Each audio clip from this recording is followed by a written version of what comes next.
The Great Texas Freeze, the Texas electric grid failure, may be strike 3. Here's what I mean. Strike 1. Texans had the opportunity for every Texan to be insured with the Medicaid expansion to the Affordable Care Act. Texans left over $100 billion on the table for ideology. We are going to allow over 2,000 of our citizens to die every year. We're going to make sure over 4 million Texans are uninsured because we don't believe in government.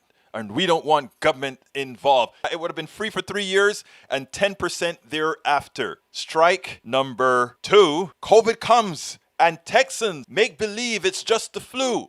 They believe this president that everyone knows is a liar. They forget that, you know what? People die from these things. So it overtook Texans and it destroyed the Texas economy for quite some time, more so than it had to. Strike 2. And now strike 3. A cold spell that we knew was coming. It was coming. It was told. It was forecasted. We had over a week to plan. We had over a week to start generators. But ERCOT, a private company, controls private companies who generate electricity. Even though 10 years prior, they were told, you have to insulate your devices. You have to make sure that they're ready to run. And Texas said, no, we care more about profits. It's private.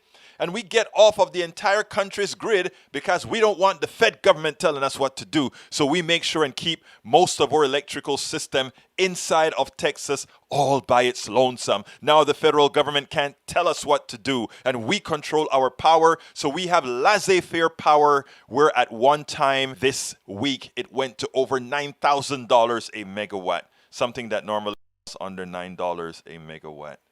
Strike 3. Well, here is James Moore, an author and strategist who says it quite well. He makes it known this time conservatism is at risk. This time we may get it extricated out of Texas. Check this out.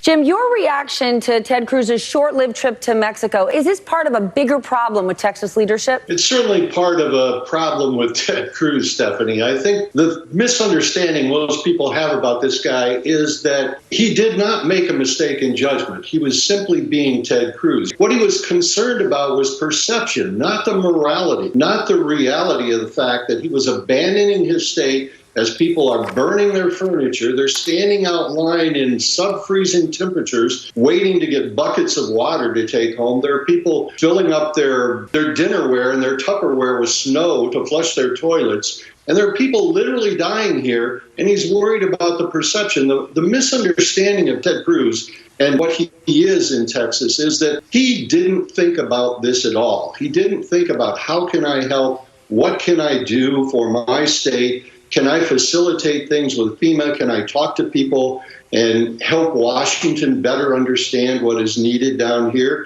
Instead, he did what a lot of Mexicans do, which is to cross the border and travel 1,200 miles to find heat, light, and water for his family. Then if this is just Ted Cruz being Ted Cruz, why does he keep getting elected? What does that tell you about Texans? We keep electing these people that give us problems like what we've just experienced. We have conservatives in Texas who simply think that not just less government is better, but almost no government.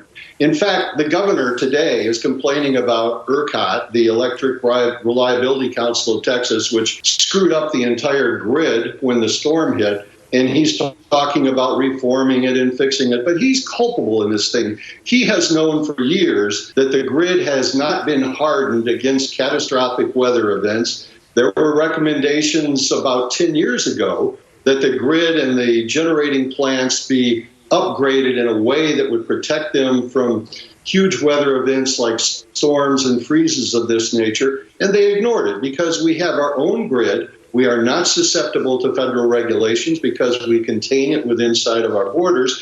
And if you spend millions of dollars to upgrade, you're cutting into profits. So it never happened. So it's wildly disingenuous to the governor and Ted Cruz and everybody else in the conservative movement in Texas to come back and say, oh, we're going to fix it. We're going to solve this problem. They knew it was there. They simply ignored it because it's profitable to ignore. Then, knowing Texas as well as you do, when we get past this and people are safe in their homes, hopefully, are Texans going to forget about this and just go right back to the way they were? I think that's the big, important question, Stephanie. And what I'd like to believe is that this is a kind of seismic event that the COVID and the coronavirus have been for Donald Trump. I think that this may be the moment that has peeled back the covers on what conservatism is all about. In this state, we are ignoring Medicaid. There's $100 billion that Texas has sitting on the table for 10 years if we expand Medicaid. But no, we don't want government to come into the state, so we have 4.25 million people who are uninsured, including 625,000 children. We don't raise our gas tax since 1991 in Texas, and consequently, what happens is we bring in companies to build toll roads, and we pay a tax that way. It's a shell game. And we've got, although we have no state income tax, and they brag about that, we have bonded indebtedness that approaches like $60 billion, and they hide it. So the politicians can say, hey, I didn't raise your taxes. But my hope is that this incident has unveiled what's really going on in Texas, and people like Ted Cruz and Greg Abbott will pay a price for it, and the people in the state will realize if you want infrastructure that works, if you want roads and good schools and highways and mass transportation, you have to pay for it, just like you do everything else.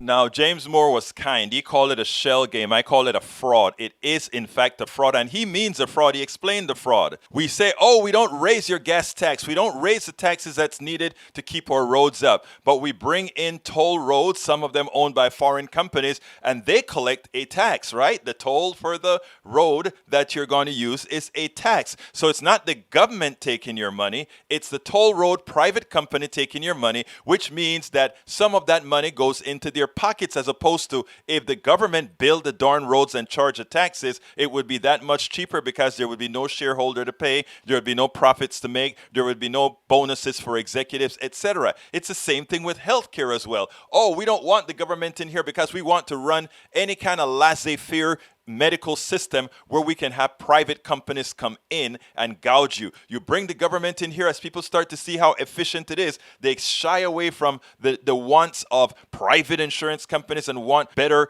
government provided services because, again, there's nobody trying to make a profit on it for something that's not innovative. I think this could be it. We need to ensure to make it. This must be the time that we expunge this type of conservatism outside of Texas, and to put it bluntly, outside of the country. You know why? It kills. We spend a lot of time deconstructing the news, trying to parse it into a form that everybody can understand. We try to find those little nitpicks where it flies above the fray, etc. If you really like these videos that we do, I want to ask a big favor. Please go ahead, number one, subscribe to our channel, and number two, please join if you can. Thank you so kindly for watching. Keep watching. Please remember to share. We must populate the entire internet with our progressive message, a message that we know is what most Americans say that they want. So help us, please join.